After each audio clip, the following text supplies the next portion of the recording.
سيادة اللواء خالد غرابة مدير أمن الإسكندرية، أهلا بيك يا فندم. أهلا بيك يا فندم. أهلا بيك يا فندم.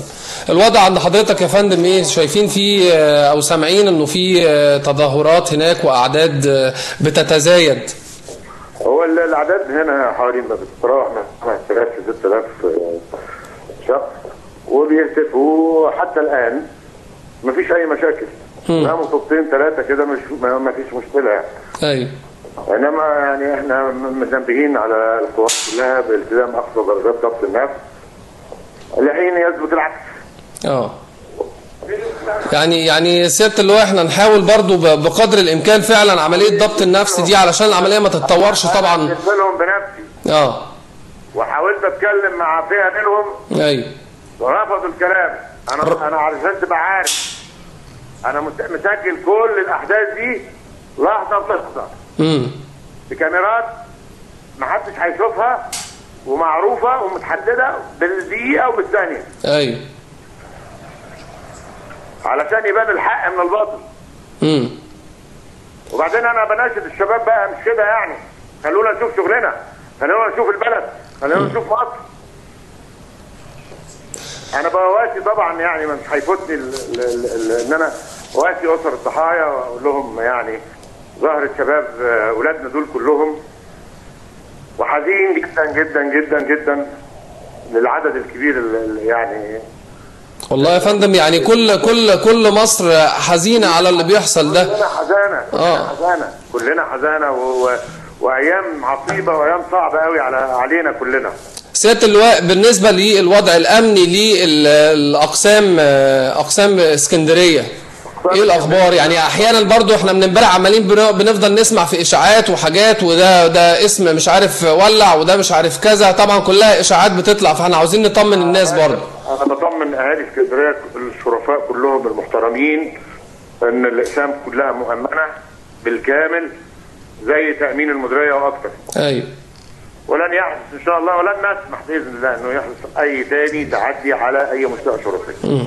طب معايا الاستاذ احمد سلامه مدير مكتب الاهالي في اسكندريه، عاوز يكلم حضرتك، يسال حضرتك شويه اسئله يا فندم. اتفضل. مساء الخير يا سياده اللواء. مساء النور. مين يا فندم معلش؟ احمد سلامه جريده الاهالي في اسكندريه. اهلا بحضرتك. سياده اللواء امبارح كانت في 3 وقائع معارك يعني بالاسلحه والزجاجات وكده، وكان في حاله من الهلع في شارع لاجيتيه الابراهيميه شارع محمد نجيب وفي وادي القمر كمان في الماكس وكده. يا ترى ما فيش يعني ايه موقف الامن في اسكندريه؟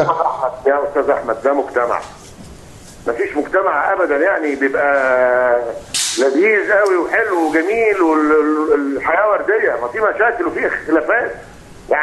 يعني موضوع لاجيتيه ده راجل ولد من الحضره ماشي بالموتوسيكل حك في فرش بتاع بياع في لاجيتيه، يحصل خناقه بينهم. هل تستدعي نجيب اصدقاء له من منطقه الحضره ويجي يتعدوا على شارع لاجيتيه ويعملوا فيها هرج ومرج كده بالمنظر ده؟ ده سلوك معيب وسلوك اتغير، الشعب نفسه اتغير. في ايه؟ اهدوا يا جماعه، مش كده. خناقه ثانيه بتاعت محمد نجيب اللي حضرتك بتقول لي عليها دي خناقه بين عيلتين في بيت واحد. انا مش هخش كل بيت يا استاذ احمد. سياده اللواء الشارع السكندري يشعر بعدم الامان، خلينا نتكلم بصراحه. يشعر بعدم الامان. مين حضرتك بس عشان تقول لي يشعر بعدم الامان؟ حضرتك يعني ضباط الشرطه. ايوه يا سياده اللواء، في كلام كتير بيتقال، حالات اختطاف. استاذن حضرتك بس بعد اذنك. اتفضل. انا اسف انك تقول الكلام ده، لان ايه يشعر بعدم الامان؟ يا بيه احنا متواجدين من 8 الصبح النهارده الجمعه، عربيات الاغاثه العاجله بتجوب ربوع اسكندريه كلها. في ايه؟ والنجده والمباحث يا جماعه رفقا بمصر وفي اسكندريه ورفقا، كفايانا اشاعات. سياده اللواء فين الكماين وفين دورات الشرطه اللي بتجوب اسكندريه ليل ونهار يا سياده اللواء؟ نعمل ايه؟ الكماين والعربيات الشرطه والنجده اللي بتطوف الاسكندريه ليل ونهار، مش النهارده. انا بكلم حضرتك على على الشهور اللي فاتت. الشهور اللي فاتت ايه؟ انت بتكلمني على الشهور اللي فاتت ولا بتكلمني على يعني انت بتتكلم على السابق بقى ولا؟ انا بقول لحضرتك الشارع السكندري يريد ان يشعر بالامان يا سياده اللواء، يريد ان يشعر بالامان. احنا سياده اللواء عايزين حضرتك دلوقتي تطمن يعني رساله تطمينيه كده لاهالي الاسكندريه، حضرتك تقول لهم ايه؟ يا جماعه اهدأوا الدنيا بخير. جميل. بخير، بس ما ينفعش ان احنا يعني ننصت للاشاعات ونكبر فيها. سياده اللواء خالد غرابه، احنا يعني مقدرين المجهود الكبير اللي انتوا بتبذلوه بتقوموا بيه في الحقيقه، بنتمنى مجهود اكتر من كده، بنتمنى زي ما حضرتك قلت عمليه ضبط النفس من جانبكم يعني، ويا رب العمليه تعدي على خير باذن الله ان شاء الله. يا رب. تمام. انا بقول دايما ان احنا مش هنتخاذل ابدا في اداء واجبنا، ومن يثبت تخاذله او تقصيره انا هحاسبه. ده اللي احنا بنتمناه. سياده اللواء خالد غرابه مدير امن الاسكندريه، شكرا جزيلا لحضرتك يا فندم. تحت امرك يا فندم. شكرا ليك يا فندم. تحت امرك.